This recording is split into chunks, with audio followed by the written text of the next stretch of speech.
Hi, my name is Myrtle Lewin, and we are in the beginning of the month of Shabbat.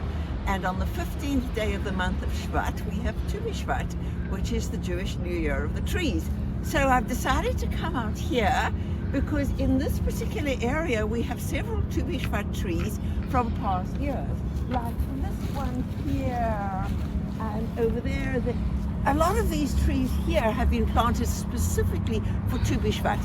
Yes, we've planted lots of trees in other places on this campus, but this just seemed to be a good place to start.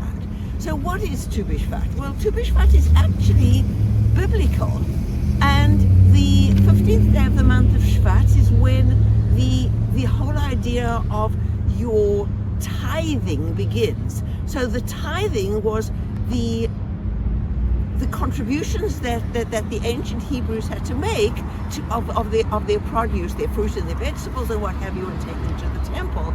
So actually the 15th of Shvat is like the beginning of the tax year. It's not when you actually have to sort of deliver the taxes, that's the 15th of April, but it's kind of like the beginning of the tax year. Tu B'Shvat was not in any sense a holiday in that sense. But it was something that people began to pick up on, in the 14th and 15th and 16th centuries even. And then there was a whole growing interest in Shvat, in Tu B'Shvat, in the city of Svat, which is apparently near Tel Aviv. I've probably been there, but this is in the Sephardic community. So the Sephardic community kind of picked up on it, I think, a long way before the modern Ashkenazi community did, because Tu B'Shvat kind of went underground. It kind of had to hibernate a little bit, and then it regenerated in Europe in the 18th and 19th centuries, with people beginning to get an interest in doing something in the freezing middle of winter, like it is now. And then Tu B'Shvat blossomed into this tree planting kind of experience only fairly recently. And of course we're incredibly lucky in Atlanta because we really can plant when the ground is not frozen. I've spoken to friends who live in Montreal and they think it's very funny that we can plant trees in January, but we can. So what has happened in Atlanta? Well, it'll be 12 years. We're about to do the 12th Tu B'Shvat, annual Tu B'Shvat citywide tree planting coming up on January 28th. Let's hope for decent weather. I started this actually with a group called Trees Atlanta, which is this amazing Atlanta non-profit organization. They provide the trees and the expertise, and they look after the trees for 2-3 years after we've planted them. But we come in and provide the energy and the love and the labor, and we plant trees. So this year the plan is to plant about 85 trees in a park in central Atlanta, Old Fourth Ward. We've planted all over the city in different places over the years, but we try to plant, if we possibly can, in areas that were previously redlined or previously in some sense deprived of really good city structure to produce trees. I want to give you a little bit of a reason of why I think trees are important. Trees are important. Yes, we all know that trees are important. Why are they important? They provide shade and they reduce heat.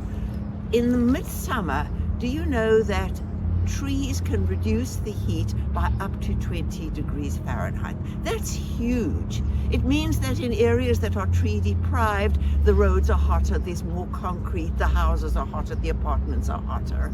And we do much better where we are. Have you ever looked at the ravine behind the synagogue? I'm going to point in the direction. It's way back there on the other side of the, you can't even see that on the video, but the other side of the Ahavath playground. We have this steep downslope, and there are, well, we have hundreds of trees on this campus.